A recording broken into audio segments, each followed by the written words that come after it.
Haya, basi leo nakuja na somo la mafua makali kwa kuku. Leo katika banda letu tumepata balaa.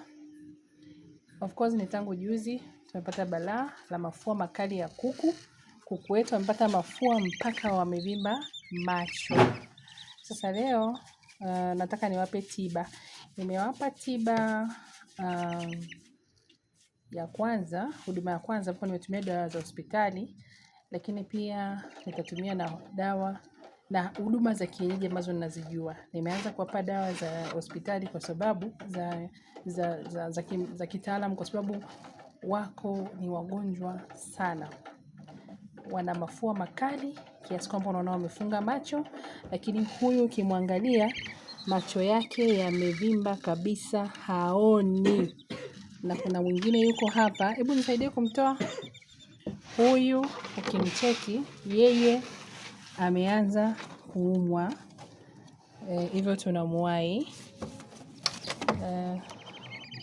Nafikiri unamuona. Lakini hawa hapa naomba mchukue mmoja mmoja ili watazamaji waweze kuona. Tuna huyu hapa, ukimwangalia vizuri unamuona haoni kabisa. Hebu mshike vizuri tuone macho.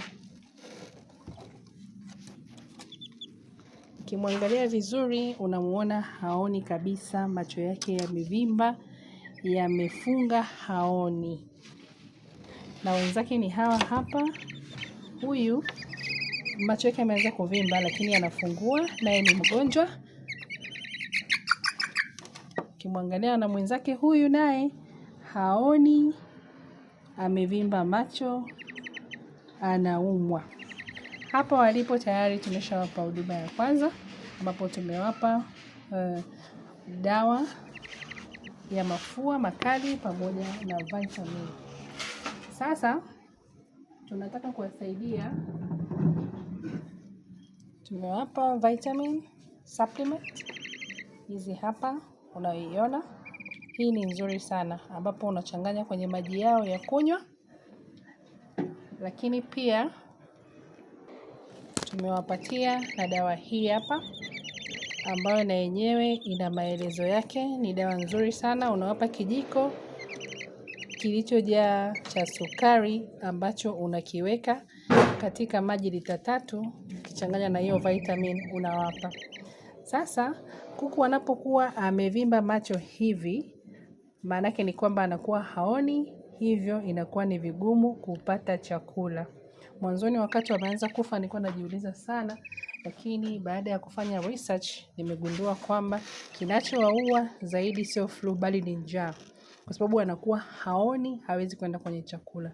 Kwa sasa hivi huduma inayofanya tunaenda kuwafanyia kuku wetu, kwanza tunawasaidia kuosha macho yao. Macho hayo tunayaosha na maji masafi ya uvuguvugu ambayo tumeyatia chumvi. Kisha tunaenda kuwalisha hawa kuku. Tuliwapa dawa kwanza ambayo imechanganyikana na maji, lakini sishauri ufanye hivyo. Sishauri ufanye hivyo. Unachotakiwa kufanya ni kuwapa chakula kwanza, alafu ndio unawapa dawa. Na je, utawapa chakula gani? Unatakiwa uwapikie uji msafi. Wengi wanawapaga chakula kibichi, yaani anamkorogea uji mbichi. Usimpe kuku wako chakula kibichi. Usipende kumpa kuku mchele, mara 10 umpe wali uliopikwa. Lakini akiwa anaumwa hivi, mpikie uji wa mgonjwa. Tena utie sukari, upike vizuri, uive, ukipoa, utatumia kifaa kile unachowapea dawa kuwanywesha uji huo ili wale washibe. Mtu yoyote ama mnyama yoyote anapokuwa na njaa, asipokula atakufa.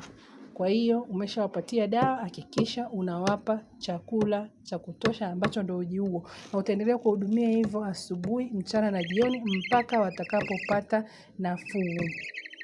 Ninarudia tena.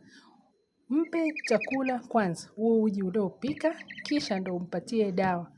Hao walikuwa wanaumwa sana kiasi tukaona ngoja tuwape kwanza dawa kwa sababu walikuwa mahututi. Kwa hiyo sasa tutaenda kuwaonesha process jinsi ambavyo tunaosha macho yao, alafu tunawapa dawa. Haya ni maji masafi, tunayatia chumvi. na pia chumvi kidogo na kukoroga vizuri ili tuwaoshe na leso safi. Baada ya hapo tutawapa uji huu hapa ambao tunasubiria upoe. Tutawanywesha uji huu vizuri kisha tutaendelea kuwahudumia. Okay, tunaanza na kuku huyu kumuosha macho yake. Kama unavyomuona hali yake ni mbaya. Macho yake ukiyatizama yote yana matatizo kutokana na flu kali.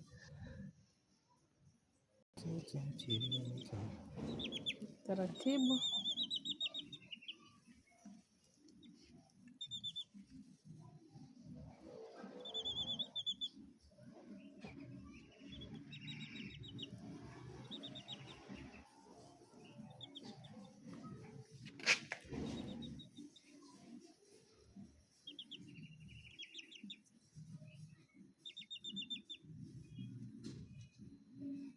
Ongeza maji. Ongeza maji kwenye hilo lako hajaingia. Hakikisha unatumia leso safi.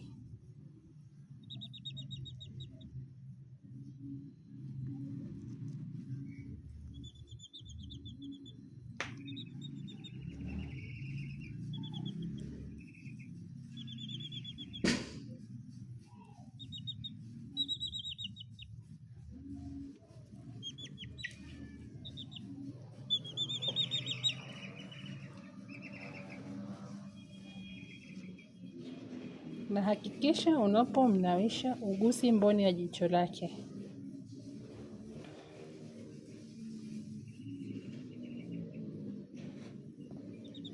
Tutaendelea kufanya hivyo kwa kuku wote mpaka tumalize.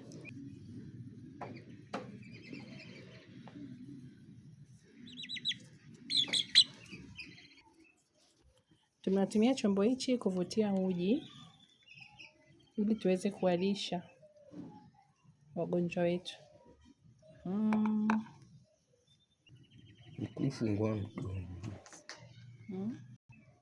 Tunamlisha taratibu uji kwa sababu alishindwa kula. Uji tunaompa ni uji